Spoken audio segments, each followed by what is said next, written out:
Bismillahirrahmanirrahim. Assalamualaikum warahmatullahi wabarakatuh. Waalaikumsalam warahmatullahi wabarakatuh. Alhamdulillah. Sebelumnya perkenalkan, nama saya Ali Gibran, bisa dipanggil Gibran. Saya dari Universitas Bina Sarana Informatika, Fakultas Ekonomi dan Bisnis, Prodi Manajemen Bisnis. Kami di sini ingin mempresentasikan tentang pendidikan Pancasila dalam tema sikap intoleransi pada masyarakat.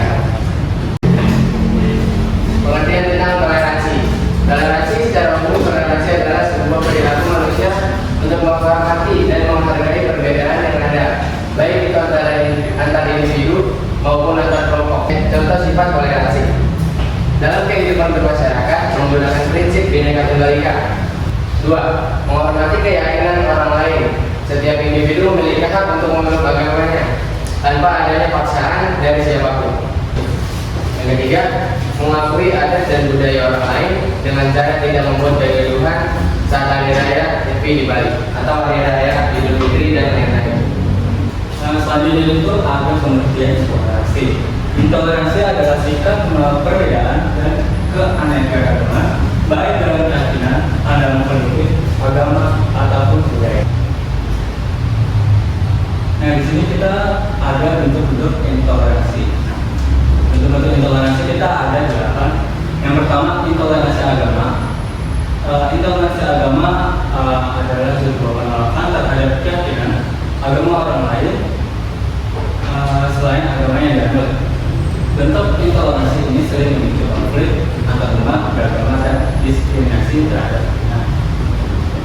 Contohnya itu seperti seorang muslim tidak diizinkan untuk mengenakan hijab tidak, atau seorang Kristen yang menghadapi penghinaan dari seorang lain kepada karena mereka. Yang kedua itu intoleransi rasial. Penolakan atau diskriminasi terhadap orang berdasarkan ras atau etnis mereka. Hal ini mencakup rasisme dan xenofobia. Contohnya itu seperti seorang pria yang tidak terima di sebuah restoran hanya karena warna kulitnya, atau seorang wanita Asia yang dianggap tidak bisa berbicara bahasa dan baik meskipun sudah. Next. Selanjutnya itu ada intoleransi budaya. Ketidakmauan menerima kebiasaan adat atau tradisi yang berbeda-beda dari budaya sendiri. Contohnya itu seperti seorang migran yang diejek oleh penduduk lokal karena cara berpakaian atau makanan yang mereka konsumsi itu dianggap aneh karena berbeda dari agama budaya setempat. Yang keempat itu intoleransi gender. Diskriminasi ataupun ujian berdasarkan gender atau identitas seksual seseorang ini termasuk seksisme atau homofobia. Contohnya seperti seorang wanita yang tidak diberikan kesempatan untuk menduduki posisi manajerial karena anggapan bahwa dia tidak cukup kuat atau tidak mampu, atau seorang pria diejek karena memilih untuk bekerja sebagai perawat.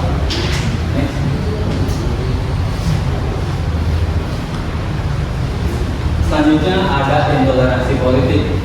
Intoleransi politik itu penolakan terhadap pandangan politik lain yang dapat menyebabkan polarisasi.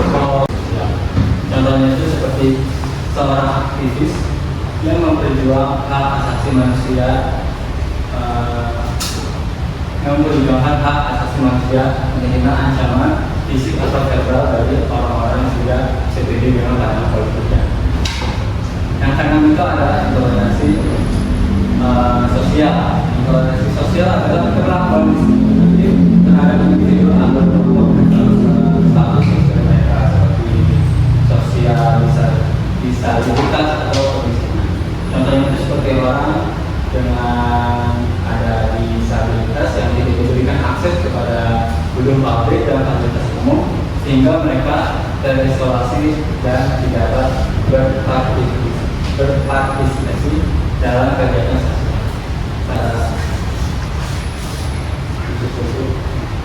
Toleransi, toleransi lingkungan adalah kemampuan atau pembinaan terhadap pandangan dan tindakan yang berbeda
Jadi itu kalau kita itu waktu zaman perang dunia kedua dibantai oleh tentara Nazi itu ada tentara Nazi.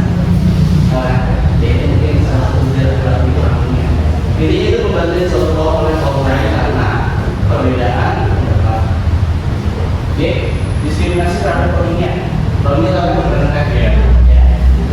Di Myanmar, Rohingya mengalami berbagai agama dan etnis yang menyebabkan penganiayaan massal dan pengungsian. Pengungsian Rohingya jadi karena berbagai agama. Tapi bukan berarti Rohingya kebanyakan yang seperti kita pikirkan adalah Rohingya kayak gimana yang masalahnya segala macam, bukan semuanya gitu. Yang C, segregasi rasial di Amerika Serikat. Pada masa lalu Amerika Serikat menerapkan kebijakan segregasi rasial yang membatasi hak-hak warga kulit hitam di berbagai aspek kehidupan. Ada yang tidak soal konsep? Belum ada. Jadi dulu di Amerika ada perbedaan ras kulit hitam untuk tahu orang kulit hitam itu gimana ya? Ya, mungkin ada yang tahu tentang tanda jenama kulit hitam masih muda itu juga salah satunya. Tapi ya alhamdulillah sekarang sudah kekurangan pembantu. Peran individu dalam mengurangi intoleransi ini peran-perannya. Setiap orang memiliki peran dalam mengurangi intoleransi. Hal sederhana seperti mendengarkan pandangan orang lain, memerangi stereotip, dan menolak kebencian adalah bagian dari kontribusi individu untuk menciptakan masyarakat yang berkecukupan. Dengan memahami berbagai bentuk intoleransi dan dampaknya, kita dapat lebih bijaksana dalam menerima perbedaan alternatif dalam membangun toleransi di masyarakat.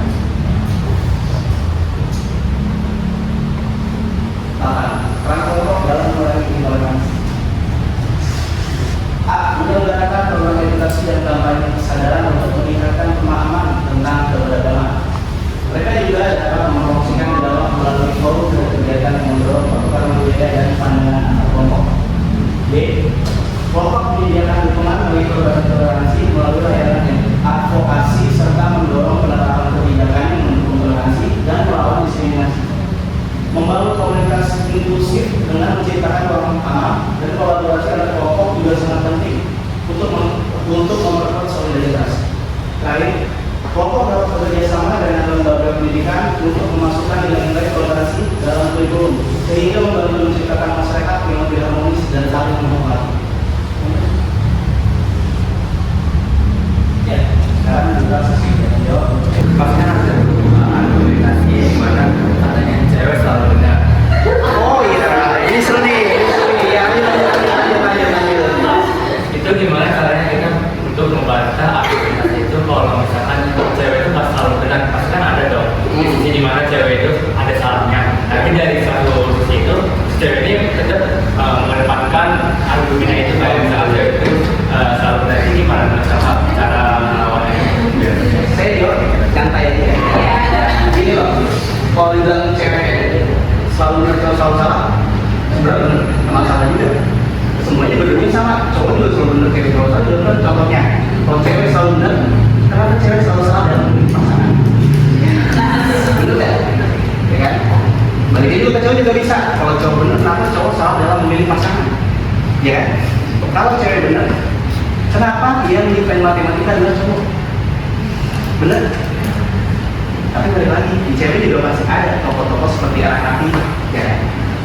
Itu bisa disebut cewek benar, betul. Tapi tidak bisa menyalahkan juga si cowoknya, karena cowok sama cewek sebenarnya sama dalam beberapa hal ya, bukan harus jalan diskurs atau apa, bukan feminisme juga. Kesetaraan gender itu ada, tapi dalam beberapa hal. Contohnya, cowok lagi ngangkat lemari, wajar dong cowok buat cewek ngangkat lemari, benar atau salah?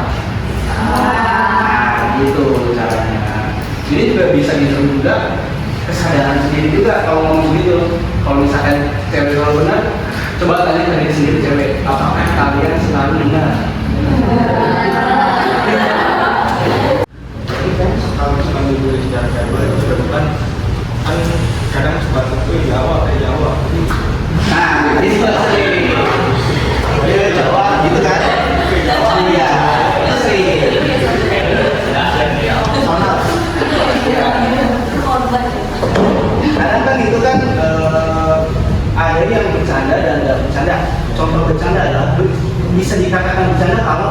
pihak merasa itu lucu. Gitu. Kalau misalkan kedua pihak tidak merasa itu lucu, itu nggak candaan. Oke, bisa jadi kan bedanya kan? Dua orang merasa lucu itu candaan. Oke, jadi kalau misalkan nanti Jawa, dia nyawa. Tapi kalau misalkan ya gue bisa begini, dasar Jawa. Nggak boleh. Itu baru nggak boleh. Tapi kalau misalkan bicara dengan dua orang yang merasa lucu, oke. Ya, nanti bercanda ya. Ada lagi? Gimana cara membuat orang yang selalu kayak bilang kayak kalau egonya tinggi banget. Ada di office. Jujur aja. Iya ada.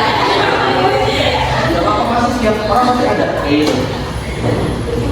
Kayak apa? Caranya ya. Dulu di akansi juga ada. Dengan cara, ini saya ya, dengan cara lebih nyorani, malu nyorani. Contohnya, orang itu bisa ngomong gitu karena ada atas dasar apa? Dia pasti pada atas dasar apa? Contohnya, Enggak, kalau kayak kan kalau kan yang kayak laki-laki yang kayak cewek tuh cuma bisa gini doang gitu. dalam kasus apa dulu? Banyak. Ya makanya coba seperti dulu jelasin, jadi kita bisa jelasin lebih jelas. Cuman cewek cuma lebih cuman ngapain Ini di dapur gitu. Oh gitu. di dapur. Jadi pandangan kita masyarakat tentang cewek ini beda dengan pandangan pada cowok gitu. Jadi kita tidak menikahnya gitu. Begini ya, soal itu jadi stereotip orang ini nggak akan menikah. Jadi kalian tahu kan kalau orang Indonesia terima berbeda dengan negara lain ya. Jadi kalau menurut kalian cewek kalau bisa ini itu nggak usah sekolah itu benar atau enggak? Menurut kalian itu benar nggak? Enggak kan? Kalau menurut itu kenapa banyak cewek yang mau pintar bisa lebih benar cowok? Ada hal yang bisa bikin cewek lebih pintar dari cowok, ada juga hal yang bisa bikin cowok lebih pintar dari cewek. Jadi itu tetap seimbang. Gak ada cewek cuma bisa ini ngapain kuliah gitu. Ini kan sekarang zaman era ini. Tidak menutup kemungkinan kalau cewek bakal bekerja terus, bakal punya gelar yang banyak. Kan itu juga justru kalau kayak itu justru cowoknya yang harus malu, pihak cowoknya harus malu. Kalian cewek yang harus malu. Cewek dengan segala kekurangannya, dengan segala hambatannya bisa dapat gelar atau dengan